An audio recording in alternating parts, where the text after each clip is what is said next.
swasta kan sudah aman. Jadi pada saat ini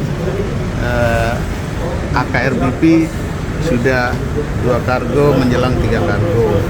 Vivo sudah kemudian Shell sudah final negosiasi. Niaga sedang mengusulkan tambahan-tambahan dan kita sedang proses di Sinas NK. Sinas NK sedang kita proses dan hari ini sudah selesai. Selanjutnya prosesnya adalah di Kemendak dan setelah itu proses importnya akan jalan. Tapi tetap di bawah kuota yang sudah ditetapkan 2025 berarti Pak, atau sesuai dengan kuota yang sudah yang swasta diusulkan. ya Pak. Yang swasta kan sudah dijelaskan berkali-kali ya. Swasta kan sudah aman. Jadi pada saat ini AKRBP sudah 2 kargo menjelang 3 kargo. Vivo sudah kemudian Shell sudah final negosiasi. berapa kargo Pak?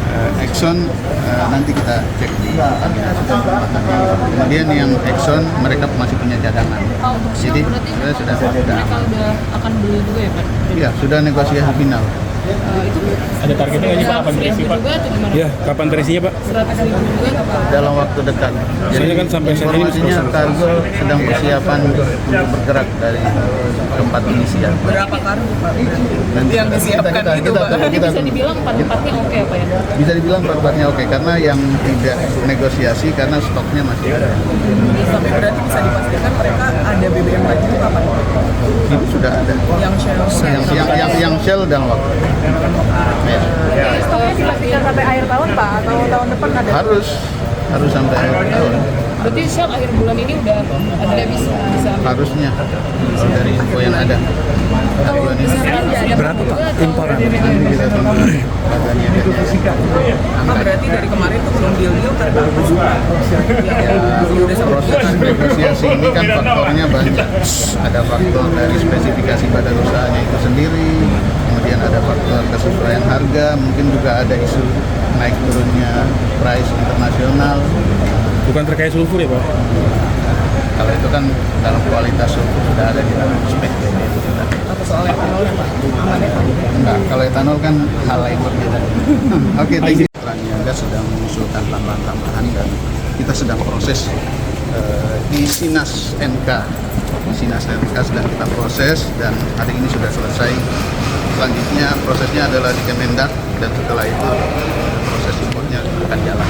Tapi tetap di bawah kuota yang sudah ditetapkan 2025 berarti Pak, atau Sesuai dengan kuota yang sudah Yang swasta diusulkan. ya Pak. Yang swasta kan sudah dijelaskan berkali-kali ya. Swasta kan sudah aman. Jadi pada saat ini AKRBP sudah 2 kargo menjelang 3 kargo. Vivo sudah kemudian Shell sudah final negosiasi. berapa kargo Pak? Exxon nanti kita cek di kemudian yang Exxon mereka masih punya cadangan. Untuk Shell Jadi berarti sudah mereka udah akan beli juga ya Pak? ya sudah negosiasi final. Itu Ada targetnya nggak sih Pak, kapan terisi Pak? juga atau gimana? Ya, kapan terisinya Pak? 100.000 juga atau Pak? Dalam waktu dekat. Soalnya kan sampai saat ini informasinya kargo sedang persiapan untuk bergerak dari tempat inisial. Berapa kargo Pak? Nanti Yang disiapkan itu Pak? Berarti kita bisa dibilang 4-4-nya oke apa ya? bisa dibilang part-partnya oke karena yang tidak negosiasi karena stoknya masih ada. Tapi berarti bisa dipastikan mereka ada BBM lagi itu kapan? Itu sudah ada. Yang Shell. Yang Shell dalam waktu. Ya. Stoknya dipastikan sampai akhir tahun Pak atau tahun depan ada? Harus sampai akhir tahun. Berarti Shell akhir bulan ini udah ada bisa. Harusnya dari info yang ada. Bulan ini Berapa Pak? Imporan. nanti kita tunggu harganya. Berarti dari kemarin tuh belum deal karena apa sih Pak? Proses negosiasi ini kan faktornya banyak. Ada faktor dari spesifikasi badan usahanya itu sendiri, kemudian ada faktor kesesuaian harga, mungkin juga ada isu naik turunnya price internasional. Bukan terkait sulfur ya Pak? Kalau itu kan dalam kualitas sulfur sudah ada di dalam spek itu sudah. soal etanolnya Pak? Aman ya Pak? Enggak, kalau etanol kan hal lain berbeda. Oke, thank you. B2B antara Pertamina dengan swasta, mereka lagi kolaborasi. Yang menurut saya dapat laporan sudah beberapa yang sudah melakukan perjanjian. Aku ada acara loh, aku ada acara. Udah.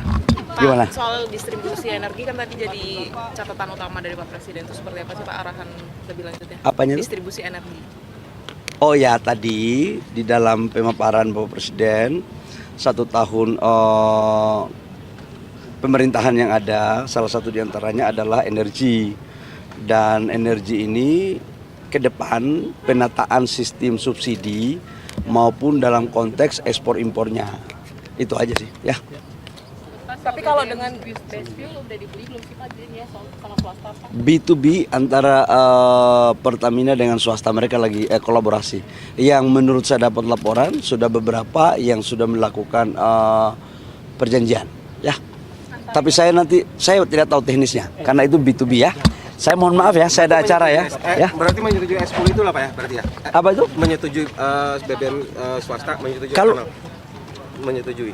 Mas biar ya. Kalau mandatori untuk urusan B50 itu akan dilakukan di tahun depan. Itu rencana biodiesel B50. Sekarang kita sudah B40. Sekarang kita lagi hitung tepatnya nanti bulan berapa. Menyangkut dengan S10 mandatori, kita lagi hitung time schedule yang tepatnya. Kenapa? Karena untuk pabrik etanolnya kita harus bangun dalam negeri. Pabrik etanol ini dari singkong, dari tebu, dan ini mampu menciptakan lapangan pekerjaan karena petani-petani kita ke depan akan kita dorong untuk melakukan hal ini. Nah, sekarang lagi dilakukan kajian, apakah mandatori ini dilakukan di 2027, di 2028 atau 2000 berapa? Nah, tetapi menurut saya yang kita lagi desain kelihatannya paling lambat 2027 ini sudah bisa jalan. Karena S10 ini adalah bagian daripada strategi pemerintah untuk mengurangi impor bensin kita. Karena bensin kita sekarang kita impor banyak, 27 juta ton per tahun. Ya, makasih ya. Saya izin ya, saya ada acara ya. Makasih. Jadi menurut begini mobil 8.000 kasus yang tadi jadi catatan Pak Presiden. Ya, alhamdulillah kita sudah selesai mengikuti sidang kabinet paripurna dan Pak Presiden banyak menyampaikan terkait dengan capaian-capaian yang diperoleh selama 1 tahun pertama, dan intinya kabinet ini lulus di tahun pertama dan diminta lanjut ke tahun kedua dengan beliau memberikan penilaian rata-rata 8. Buat BGN sendiri Pak? Wah, semua untuk kabinet. Kalau buat BGN? Saya tidak tahu buat BGN, tapi kita kan dapatnya secara keseluruhan 8. Makasih ya. Tadi 8.000 yang jadi perhatian. Ya, tentu saja itu kan satu nilai yang menurut kami itu harus kami eliminir ya. Karena tujuan makan bergizi adalah untuk menciptakan generasi berkualitas 20 tahun kemudian. Makanannya disajikan harus dengan menu gizi seimbang, sehat, dan aman dikonsumsi sehingga bisa menghasilkan generasi yang pintar, cerdas, sehat, kuat, dan ceria. Tapi tadi kan penerima manfaat sudah sampai 37 juta sekian ya? 36,7 juta. 36,7. Iya. Nah, Presiden minta untuk nggak ngoyo. Itu gimana sih? Jadi gini, saya waktu itu sempat berjanji Pak, di ulang tahun 1 tahun pemerintahan Bapak kita usahakan penerima manfaat 40 juta. Tetapi yang dapat kami capai hari ini adalah 36,7 juta dan 40 juta itu baru akan kami capai di akhir Oktober. Jadi insya Allah 40 juta itu akan di akhir Oktober karena setiap hari selalu bertambah antara 150 sampai 200 SPG, itu artinya antara 450 sampai 600 penerima manfaat. Jadi ada kurang lebih 10 hari ke depan, saya kira 40 juta akan kita capai. Untuk mencapai zero defect gimana?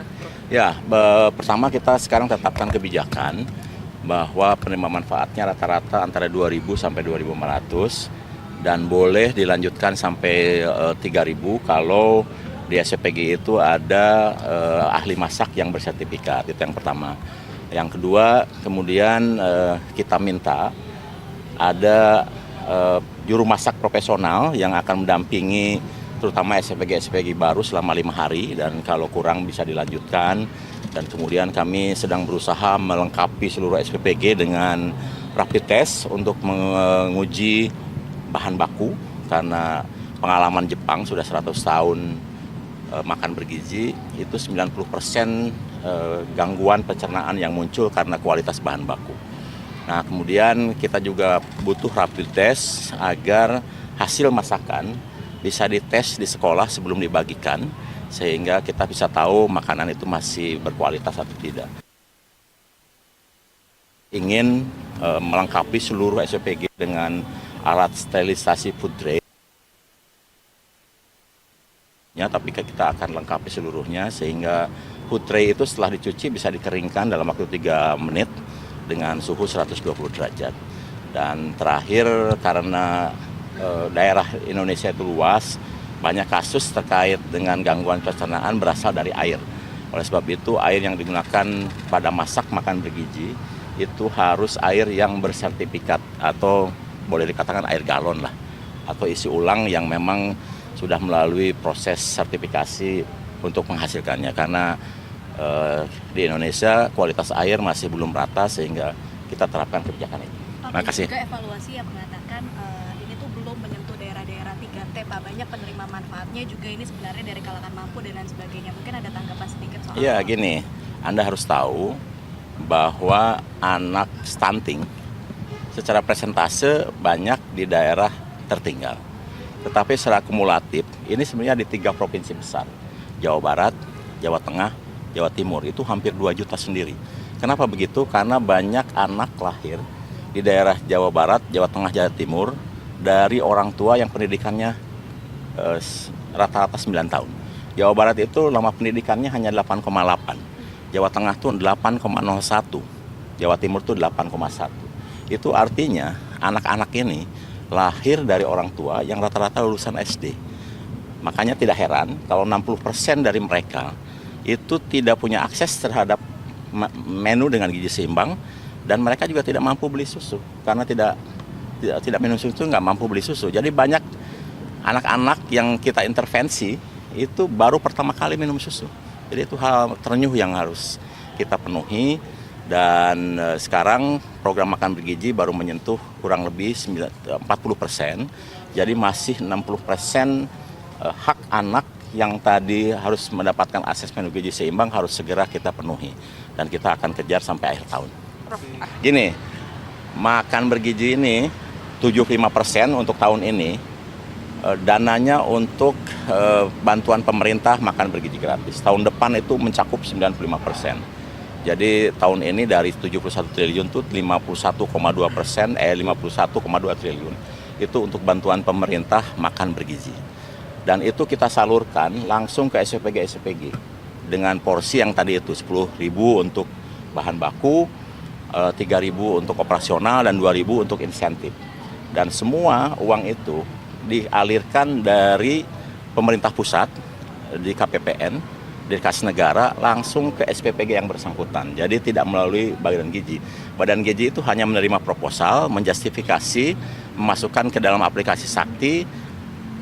Kalau sudah oke, antara jumlah yang diajukan dengan pertanggungjawabannya, baru kemudian kami kirim ke KPPN untuk disalurkan langsung. Jadi satu SPPG itu akan mengelola per 12 hari kurang lebih rata-rata 450 juta.